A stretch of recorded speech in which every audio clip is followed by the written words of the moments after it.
Assalamualaikum warahmatullahi wabarakatuh. Pembahasan kali ini saya akan membahas tentang jurnal penyesuaian atau dikenal dengan jurnal adjustment.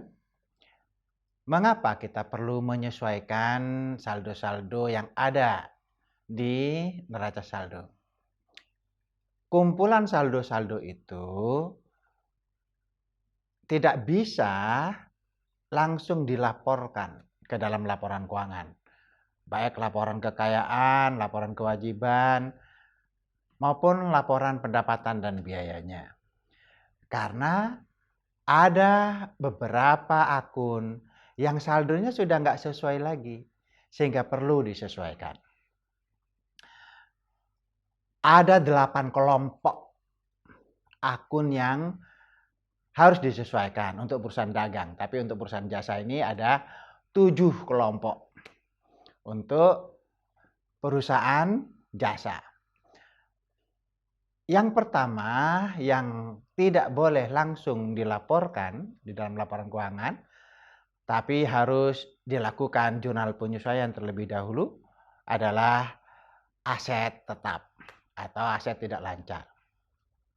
Aset tetap seperti contohnya misalnya kendaraan, peralatan kantor, dan aset-aset yang masa manfaatnya lebih dari 1 tahun yang nilainya itu harus disusut atau depresiasi terlebih dahulu. Contohnya misalnya kendaraan.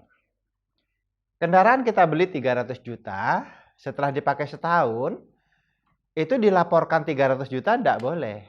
Saldonya sudah enggak sesuai. Saldonya sudah tidak 300 juta lagi, mungkin sudah susut 10%, misalnya tinggal 270 juta. Maka penyusutan ini harus di jurnal penyesuaian terlebih dahulu. Gimana jurnalnya? Debitnya adalah beban penyusutan atau biaya penyusutan atau depresiasi. Kreditnya adalah akumulasi penyusutan atau akumulasi depresiasi.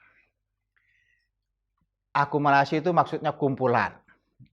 Jadi nanti penyusutannya kita kumpulkan, kalau sudah banyak susutnya berarti harus beli yang baru. Anak muda atau mahasiswa, seluruh aset tetap itu harus disusutkan kalau nilainya sudah turun. Tidak hanya kendaraan, mungkin saja mesin pabrik. Maka penyusutannya sama. Beban penyusutan mesin, kreditnya akumulasi penyusutan mesin. Sebesar berapa penyusutannya? Untuk semester 1 biasanya besar penyusutannya itu diberitahu. Misalnya 10% atau 20%. Di semester 2 nanti kita akan menghitung berapa susutnya dengan metode-metode akuntansi tertentu. Selain mesin, peralatan kantor juga sama. Peralatan kantor itu adalah beban penyusutan peralatan kantor, kreditnya adalah akumulasi penyusutan peralatan kantor. Begitu juga aset yang lain, misalnya gedung, mungkin biaya dibayar di muka. Biaya dibayar di muka itu misalnya biaya sewa. Biaya sewa dibayar di muka, kita sewa kantor 3 tahun. Maka kita seperti punya kekayaan atau aset 3 tahun. Setelah setahun dipakai, maka itu akan disusut juga. Walaupun penyusutannya nanti karena ini bukan aset tetap perusahaan, itu nanti penyusutannya tersendiri, nanti di kelompok yang ketiga. Ya. Jadi yang pertama, yang perlu di jurnal penyesuaian terlebih dahulu adalah aset tetap. Agar apa? Nanti laporan keuangannya saldonya sesuai. Kendaraan sudah tidak lagi dilaporkan 300 tapi sudah disusut sebesar nilai penyusutannya. Sehingga yang dilaporkan nanti misalnya 10% berarti dari 300 juta yang dilaporkan nanti tinggal 270 juta. Begitu juga peralatan, mesin maupun aset tetap yang lain. Yang pertama itu. Yang kedua, yang perlu disusutkan itu adalah akun piutang. Jadi perusahaan tuh selain punya utang, mungkin punya piutang. Ada piutang, ada utang. Piutang itu tagihan.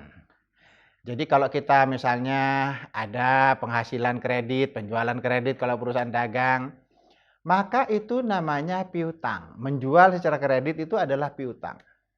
Kita jasa konsultan misalnya, kita mendapatkan penghasilan dari konsultan kita, maka itu adalah penghasilan. Nah, apabila belum dibayar itu masih tagihan atau piutang. Anak muda atau mahasiswa, piutang ini jangan dilaporkan dalam laporan keuangan. Perlu di jurnal penyesuaian terlebih dahulu. Kenapa? Karena tidak semua akun piutang ini tertagih. Bisa jadi rekanan bisnis kita bangkrut, kena gempa bumi, atau kendala-kendala bisnis lainnya. Sehingga dia tidak bisa bayar kepada perusahaan. Sehingga kekayaan kita dalam bentuk piutang harus dikurangi dulu sebesar piutang nggak tertagihnya. Katakanlah yang tidak tertagih 5%. Jadi kalau dari 100 juta atau 100 miliar, tinggal kalikan 5%-nya berapa. 5%-nya dari 100 juta misalnya 5 juta. Maka jurnal penyesuaian dari piutang nggak tertagih ini, debitnya adalah beban kerugian piutang, kreditnya adalah cadangan kerugian piutang. Jadi semacam dianggap rugi yang nggak tertagih itu. Kemudian piutangnya berkurang sebesar cadangan kerugian piutang. Kenapa kok cadangan? Mbok menawa bayar anak cucunya atau ahli warisnya atau penerus bisnisnya. Bisa jadi, sehingga dicadangkan. Nanti ke dalam waktu tertentu yang sudah tidak bisa ditagih lagi, ini bisa dihapus cadangan. Jadi cadangan nanti keseberah debit kepada piutang. Jadi piutangnya dihapus kalau memang sudah pasti tidak terbayar. Anak muda atau mahasiswa, itu yang kedua. Jadi akun-akun yang saldonya sudah ngumpul di neraca saldo, tidak boleh langsung dilaporkan ke dalam laporan keuangan karena ada beberapa akun yang perlu disesuaikan terlebih dahulu saldonya masing-masing. Jadi tidak boleh melaporkan akun yang ada di dalam neraca saldo itu, kemudian saldonya kita laporkan sebelum disesuaikan terlebih dahulu.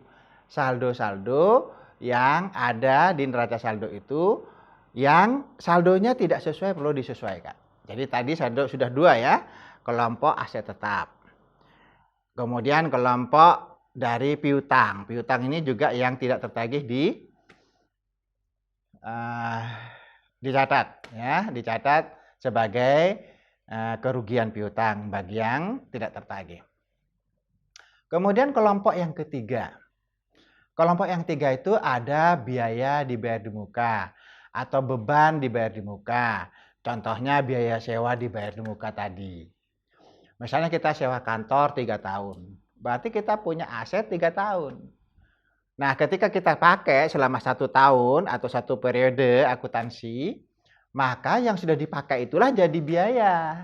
Sudah jadi beban sewa. Sisanya yang 2 tahun yang belum dipakai kantor kita itu masih kekayaan perusahaan. Namanya beban sewa dibayar di muka. Jadi ketika kita mencatat sewa dibayar di muka 3 tahun, misalnya 300 juta, beban sewa dibayar di muka debit pada kas dulu waktu kita menjurnal umum, maka di jurnal penyesuaian ini perlu disesuaikan. Itu kan 3 tahun. Maka kalau sudah dipakai setahun, maka biaya sewa dibayar di mukanya tinggal 2 tahun. Yang setahun sudah menjadi biaya sewa. Jadi kantornya sudah dipakai selama setahun, maka pemakaian kantor yang sudah setahun itu dianggap biaya sewa atau beban sewa. Sehingga jurnal penyesuaiannya debitnya adalah beban sewa, kreditnya beban sewa dibayar di muka. Kekayaannya habis selama 1 tahun. Atau 100 juta kalau 300 juta 3 tahun. Itu yang ketiga. Jadi beban sewanya kalau sudah dipakai itu menjadi biaya sewa atau beban sewa. Yang belum dipakai tetap masih beban sewa dibayar di muka. Sebagai aset kita, kekayaan kita selama 2 tahun lagi belum dipakai. Kalau dulu kita salah catat atau keliru mencatatnya sebagai beban sewa pada kas waktu jurnal umum, maka jurnal penyesuaiannya dibalik. Yang debitnya itu harus beban sewa dibayar di muka, kreditnya beban sewa. Terbalik. Dan jumlahnya beban sewa dibayar di muka kan tinggal 2 tahun, yaitu 200 juta. Kreditnya juga beban sewanya 200 juta agar apa? Beban sewa yang dulunya dicatat 300 juta, begitu ke sebelah kredit beban sewanya 200 juta menjadi 100 juta. Sehingga nanti dalam laporan keuangan beban sewanya 100 juta menjadi benar, tidak 300 juta lagi. Kemudian beban sewa dibayar di mukanya 200 juta menjadi benar. Itu pencatatan penyesuaian untuk yang ketiga, yaitu persekot sewa atau beban dibayar di muka. Kemudian yang keempat.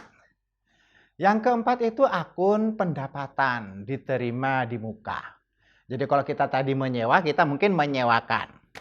Nah, ketika kita menyewakan misalnya 3 tahun juga, maka dulu waktu kita jurnal umum mencatatnya kas pada pendapatan diterima di muka karena itu 3 tahun. Belum menjadi pendapatan karena itu masih 3 periode. Belum dipakai. Suatu saat kalau saya memang mau pakai, kita harus bayar lagi kepada mereka ganti rugi. Artinya kita nggak jadi menyewakan. Tapi kalau kita menyewakan 3 tahun, waktu jurnal umum kan kas pada pendapatan diterima di muka. Nah, akun pendapatan diterima di muka yang 3 tahun ini, kalau di laporan keuangan jangan dilaporkan semua. Kita laporkan pendapatan selama 1 periode saja, katakanlah setahun. Berarti pendapatan diterima di muka ini berubah wujud menjadi pendapatan. Debitnya pendapatan sewa diterima di muka, habis begitu setahun, kreditnya pendapatan sewa. Itu kalau kita punya akun pendapatan sewa diterima di muka. Sehingga harus didebitkan selama 1 periode akuntansi, di sebelah kreditnya tinggal 2 periode. Kalau kita dulu salah kaprah mencatatnya, keliru mencatatnya pada pendapatan, bukan pendapatan diterima di muka waktu kita jurnal umum, misalnya kita nyewakan kantor 3 tahun. 3 tahun 300 juta, kita dapat duit 300 juta. Kreditnya itu kan harusnya pendapatan sewa diterima di muka karena belum dinikmati. Maka kalau dicatat sebagai pendapatan sewa, maka ketika menjurnal adjustment, pendapatan sewa ini harus disesuaikan. Kan kas pada pendapatan sewa dicatatnya 300 juta. Maka jurnal adjustment-nya pendapatan sewa ini didebitkan. Dihapus sebesar berapa? 200 juta. Agar apa? Agar pendapatan sewanya itu tinggal 1 periode saja 100 juta. Itulah pendapatan kita yang benar. Nah, yang tidak benar itu ke sebelah debitkan 200 juta. Sehingga jurnal penyesuaiannya adalah pendapatan sewa 200 juta, kemudian pendapatan sewa diterima di muka 200 juta. Nah, ini laporan keuangannya jadi benar. Pendapatan diterima di mukanya tinggal 2 periode, 200 juta. Debitnya juga sudah benar, yaitu beban sewanya, pendapatan sewanya menjadi 1 periode, yaitu dulu dicatatnya 300 juta, begitu ke sebelah debit 200, maka pendapatannya tinggal 100. Kesimpulannya yang keempat, apabila kita punya pendapatan diterima di muka, maka jurnal adjustment-nya pendapatan diterima di muka pada pendapatan 100.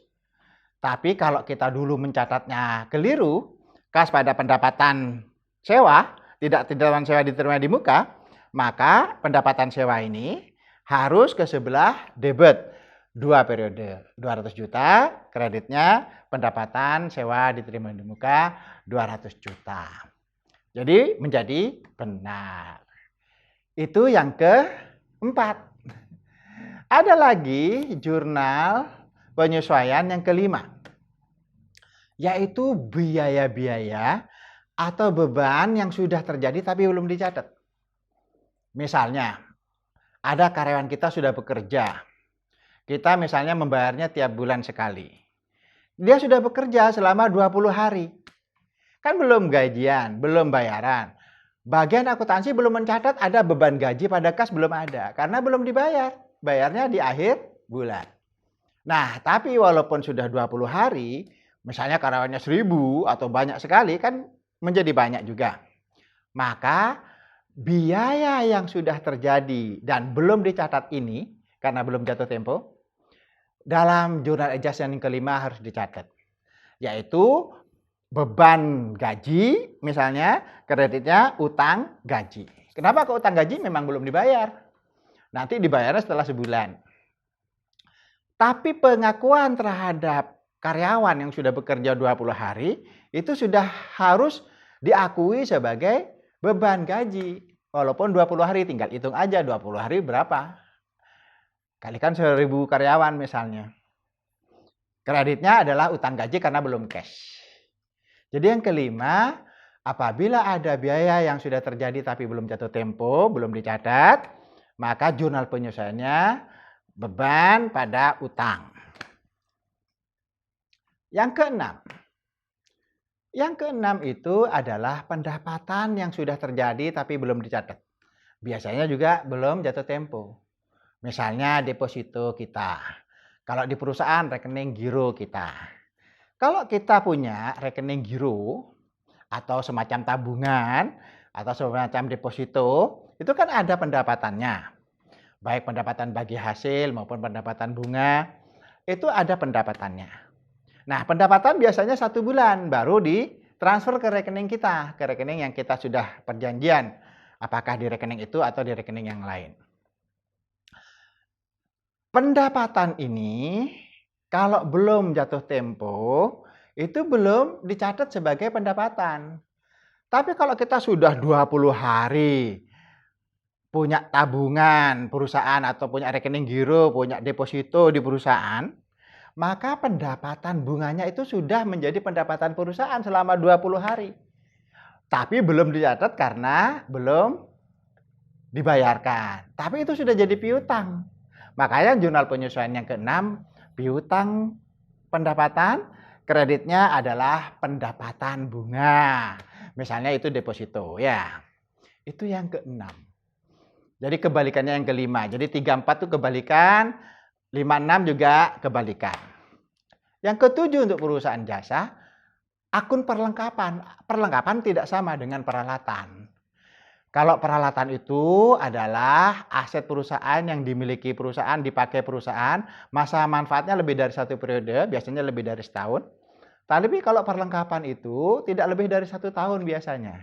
Misalnya kertas, tinta, printer, atau perlengkapan kantor yang lain. Seperti lem, materai, dan lain-lain. Nah, perlengkapan ini, jurnal penyesuaiannya cukup beban perlengkapan pada perlengkapan. Jadi kalau dulu kita misalnya punya perlengkapan kantor 1 juta, dipakainya 70%. Berarti yang jadi biaya beban perlengkapan 700.000 atau 70%, kreditnya adalah perlengkapan sebesar 700.000. Kalau dulu kita salah nyatat, salah kaprah ya, mencatatnya dalam bentuk biaya, bukan perlengkapan. Waktu jurnal umum bukan perlengkapan pada kas 1 juta, misalnya dulu dicatatnya biaya perlengkapan pada kas 1 juta, maka jurnal penyesuaian ke-7 ya dibalik. Yaitu debitnya perlengkapan, kreditnya beban perlengkapan. Tentunya sebesar bukan 70% tapi 30%, karena sisanya kan 30%. Nyatatnya jurnal penyesuaiannya adalah perlengkapan 30%, biaya perlengkapan 30%. Sehingga nanti biayanya betul yang terjadi 70% atau 700.000, kemudian perlengkapannya sisanya itu akan 30%. Itu mahasiswa atau anak muda untuk menyesuaikan saldo-saldo untuk perusahaan jasa. Perusahaan dagang nanti hanya nambah 1. 7-7-nya sama, nanti yang satu ada harga pokok penjualan yang perlu disesuaikan untuk perusahaan dagang. Dan ini nanti kita akan bahas setelah kita membahas perusahaan dagang. Untuk perusahaan jasa, jurnal penyesuaian 7 itu. Perusahaan dagang 7 plus 1, nah yang satu nanti saja. Oke, anak muda mahasiswa, itulah jurnal penyesuaian yang harus dilakukan sebelum dibuat laporan keuangan. Gimana contohnya? Nah, tentu contoh-contohnya sudah saya bahas tadi melalui penjelasan jurnal penyesuaian, tapi jangan lupa untuk jurnal penyesuaian ini mahasiswa sering salah membuat jurnal penyesuaian. Oleh karena itu sama dengan jurnal umum mencatat transaksi keuangan, minimal 5 perusahaan perlu dilakukan jurnal penyesuaian sebelum dibuat neraca lajur dan laporan keuangan. Jadi kalau jurnal umum itu minimal 5 perusahaan, kalau bikin neraca saldo paling tidak ya 2 atau 3 perusahaan, kita bikin buku besarnya sama neraca saldonya. Jurnal penyesuaian itu juga harus banyak, karena sering salah. Akuntansi tidak hanya paham, tapi juga harus banyak latihan. Bagaimana mencatat transaksi keuangan, bagaimana menjurnal adjustment ini. Saya rasa untuk contoh dan penjelasan jurnal penyesuaian perusahaan jasa sudah selesai. Tinggal kita latihan satu persatu di buku referensi yang kita sarankan, kita kerjakan bareng-bareng semua latihan soalnya. Bahkan dari buku yang lain bisa dibahas dalam diskusi. Oke, semoga bermanfaat. Salam untuk mahasiswa.